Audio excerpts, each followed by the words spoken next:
இந்த ஒரு வீடியோ ஒரு 2-3 நாளா வைரலா போயிட்டு இருக்கு. இந்த கர்ப்பிணி பெண் பாத்தீங்கன்னா வெயிட் லிஃப்டிங் பண்றது. ஆக்சுவலா எங்க நடந்திருக்கு, இவங்க யாரு அப்படின்னு பார்த்தோம்னா ஆந்திர பிரதேசல அமராவதி அப்படின்ற ஒரு இடம். இரண்டாவது all India police weight lifting cluster நடந்திருக்கு. அதாவது 2025-2026 அதுல இந்த லேடி போலீஸ் கலந்துக்கிறாங்க. இவங்க வந்து டெல்லி போலீஸ் கான்ஸ்டபிள். இவங்க பேரு சோனிகா யாதவ். இவங்க வந்து 7 மாத கர்ப்பிணியா இருக்காங்க. 145 கிலோ வெயிட் லிஃப்டிங்ல தூக்கி அங்க உள்ள பார்வையாளர்களை புலாம் பிரமிப்புல ஆழ்த்தினது மட்டும் இல்லாம மெடலையும் வின் பண்ணிருக்காங்க. ஆக்சுவலா அன்னைக்கு காம்படிஷன்ல அவங்க வெயிட் லிஃப்டிங் மட்டும் பண்ணல, ஸ்குவாட் பண்ணிருக்காங்க 125 கிலோ, அப்புறம் பெஞ்ச் பிரஸ் 80 கிலோ பண்ணிருக்காங்க. அங்க இந்த வீடியோ எடுக்கப்பட்டு இந்த வீடியோ பாத்தீங்கன்னா வைரலா போயிட்டு அந்த நியூஸோட வீடியோட கமெண்ட்ல எல்லாம் பாத்தீங்கன்னா ரொம்ப தப்பு, இந்த மாதிரி பிரெக்னன்ட் டைம்ல இந்த மாதிரிலாம் வெயிட் தூக்க கூடாது இப்படின்னு நிறைய பேர் பயப்படுற மாதிரியான கமெண்ட்கள் பண்ணியிருந்தாங்க. இந்த மாதிரிலாம் பண்ணக்கூடாது, இந்த மாதிரி இன்ஃப்ளூயன்ஸ் பண்ணக்கூடாது, அந்த மாதிரி எதுக்காக இந்த மாதிரி ரிஸ்க் எடுக்கிறீங்க அப்படின்னு சோனிகா யாதவ் கிட்ட கேட்டதுக்கு அவங்க என்ன சொல்லியிருந்திருக்காங்கன்னா, அவங்க இந்த மாதிரி ஒரு காம்படிஷன் வரது முன்னாடியே எங்களுக்கு தெரிஞ்சிருச்சு, அதுக்கு நான் வந்து ஆல்ரெடி வந்து நேம் கொடுத்து இடையில தான் நான் பிரெக்னன்ட் ஆயிட்டேன், இதுக்கப்புறம் வந்துட்டு இதை விட்டுறலாமா, அதாவது இதை விட்டு ஒதுங்கிடலாமான்னு யோசிக்கும் போது நான் சர்ச் பண்ணி பார்த்ததுல லூசி மார்டின் அப்படின்னு ஒருத்தவங்க ஆல்ரெடி இந்த மாதிரி வெயிட் லிஃப்டிங்லாம் பண்ணியிருக்காங்க, அதனால எந்த ஒரு பிரச்சனையும் இல்லை அப்படின்றத நல்லா முழுமையா தெரிஞ்சதுக்கு அப்புறம் தான் நான் இந்த காம்படிஷன்ல இறங்க அப்படின்னு அவங்க சொல்லியிருந்தாங்க. ஸோ இந்த ஒரு வீடியோ பார்த்துட்டு இதுக்கு ஒரு வீடியோ போடணும்னு தோணும் போது எனக்கு தோணுது என்னன்னா, சரி இது ரிலேட்டடா தெரிஞ்ச டாக்டரே சொன்னா எப்படி இருக்கும் அப்படின்னு எனக்கு தோணும். நம்ம டாக்டர் நம்ம அண்ணன் ஐசக் அப்பாஸ் அண்ணனுக்கு வந்து அண்ணன் இதனால எவ்வளவு ரிஸ்க் பண்ணலாமா வேணாமா அப்படின்னு கேட்டதுக்கு அண்ணன் சொன்னாப்ல,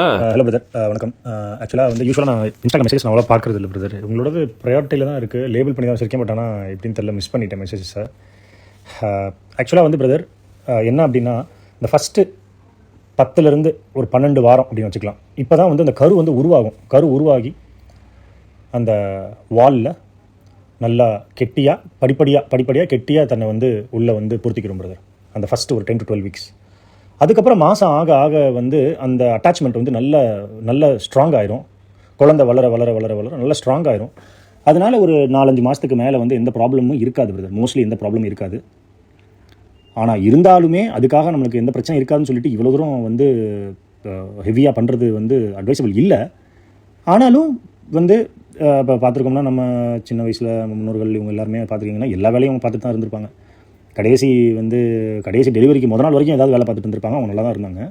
அதுக்கு காரணம் என்னென்னா, ஒரு 2 மாதத்துக்கு மேலே வந்து குழந்தை வளர வளர அது ரொம்ப சேஃப் தான் பிரதர், எந்த ப்ராப்ளமும் இருக்காது. பட் இருந்தாலும் அது வந்து அட்வைசபிள் கிடையாது. டாக்டர் சொன்னதான் எனக்கும் லைட்டாக தோணுச்சு. இருந்தாலும் அவர்கிட்ட கேட்டு கன்ஃபார்ம் பண்ணி முறையான ப்ராக்டிஸோட அவங்க வெயிட் லிஃப்டிங் பண்ணுறாங்கன்றது சேஃப் தான். அந்த வெயிட் லிஃப்டிங் பண்ணுறதுனால கலைஞ்சிருமா அப்படின்றதெல்லாம் கிடையாது. ஆனால் அந்த மாதிரி பண்ணும்போது வேற எதுவும் அசம்பாவிதம் நடந்துடக்கூடாது, ஏதோ கால் ஸ்லிப் ஆகியோ அந்த மாதிரி. அது நம்மளோட ஓன் ரிஸ்கில் பண்ணுறதுனால அது அட்வைசபிள் இல்லை. அந்த டெல்லி கான்ஸ்டபிள் பார்த்தீங்கன்னா அவங்க வந்து ரொம்ப கான்ஃபிடென்ட்டாக இருந்திருக்காங்க, பண்ணியிருக்காங்க, அவங்க ஜெயிக்கவும் செஞ்சுட்டாங்க. அவங்களுக்குள்ள கான்ஃபிடென்ட் மனதைரியம் வந்து எல்லாருக்குமே இருக்குமான்றது நம்ம சொல்ல முடியும். அதனால ஐசக் சொன்ன மாதிரி இது அட்வைசபிள் இல்லை. பட் இந்த டெல்லி போலீஸ் கான்ஸ்டபிள் சோனிகா யாதவ பாராட்டியே ஆகணும்.